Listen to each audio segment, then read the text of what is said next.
Hi everyone, and welcome to a new episode of Days Podcast along with a new video.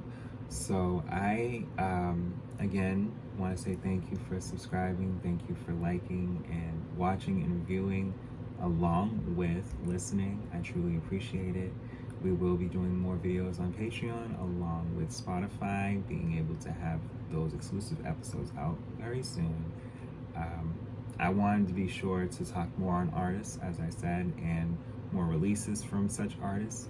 So today we will be talking about The Boy Is Mine by Monica. Considering that we talked about Never Say Never by Brandy, they both share a song called The Boy Is Mine, where they have won a Grammy for this song, which is over 25 years ago. And I thought, why not just be able to show people the fact that, they both had albums out pretty much around the same time. They're about a month apart.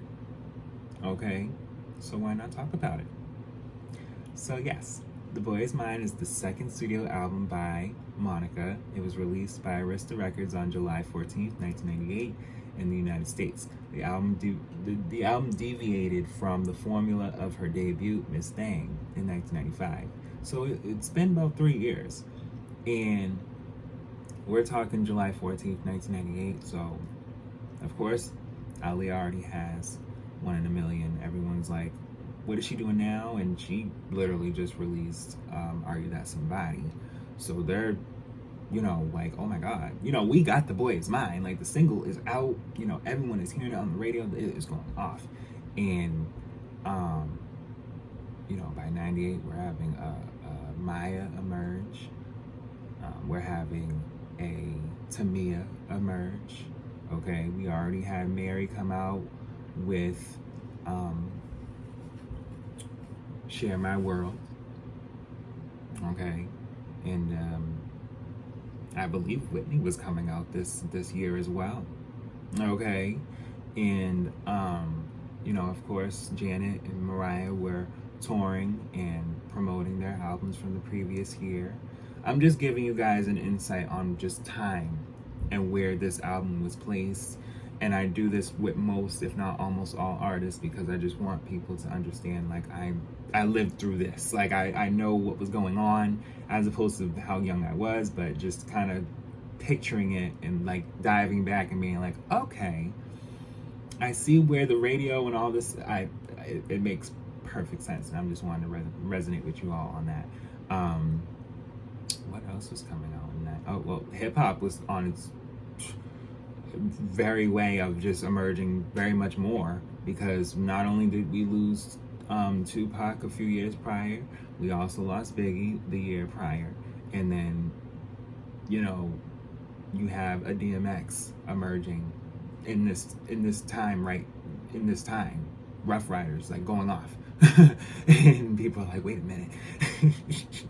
and you have Jay-Z coming out as well. And then you have, of course, Destiny's Child, who just released their album, their self-titled, a year prior, and was working on their next in the year to come. And there was just all these different artists coming out. Erykah Badu had just released her album in the midst of 97 as well. All these different artists were literally emerging. It was wild, and it's still wild because they know it. So yes, let's continue. As she had more creative control over the material she recorded, a step that she considered a natural progression. And that's true. Like, when it comes to your first project, similar to Aaliyah and Brandy, she may have had more of control on her first album, but I do recall when I was talking about the Brandy self-titled album, that there were songs that, she was wanting to showcase, as opposed to when it came to Never Say Never, similar to The Boy Is Mine, she's all hands-on. So everyone by their second album is like, I want this, I want that, this is how it needs to look, this is how it needs to sound, respectfully. On the record, Monica worked with a variety of producers and writers from different genres such as gospel, R&B, and hip-hop. including frequent collaborators Dallas Austin, Colin Wolfe, and Daryl Simmons. Additional producers included David Foster, Diane Warren, Jermaine Dupri, and Rodney Jerkins in his Darkchild crew, some of which would become household names on subsequent albums.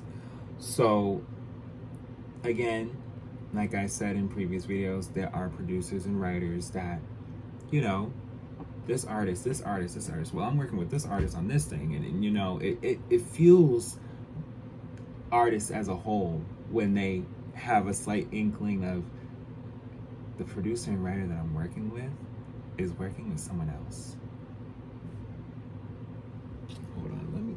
Hold on. It's time to write. Okay? Okay? It's time to write. And so, and that's another thing too. It's good to have writing credits as an artist.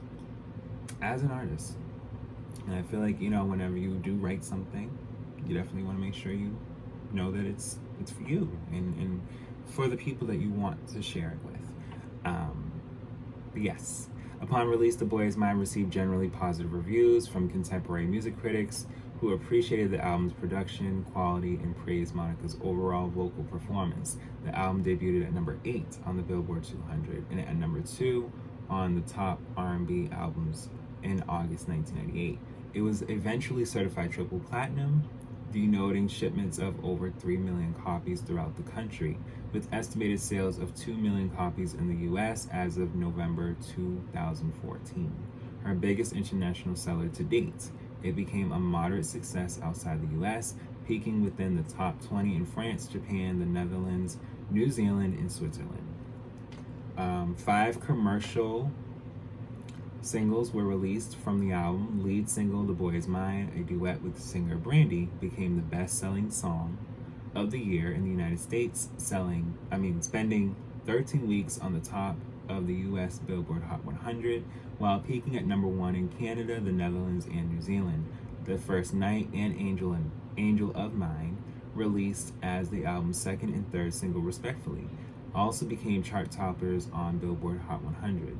The Boy Is Mine also spawned Street Symphony, and the international singles Inside and Right Here Waiting, while also containing the hit single For You I Will from the Space Jam soundtrack. And For You I Will was a song that she made literally like after her first album, and I gotta say it was held in the sense that it did well on the soundtrack, and she said, no, we're gonna put this on the album, why not? And to be honest with you, I was slightly hoping that with Brandy was sitting up in my room. I was slightly disappointed. I was like, why didn't she put that on here? Why not? You know, it could still match. It could be a bonus track. But I just feel like maybe Brandy felt like, you know, that was for just that era, one a new time. And why not? But yes. Let's see. Yeah, she did a lot of promotion for the album.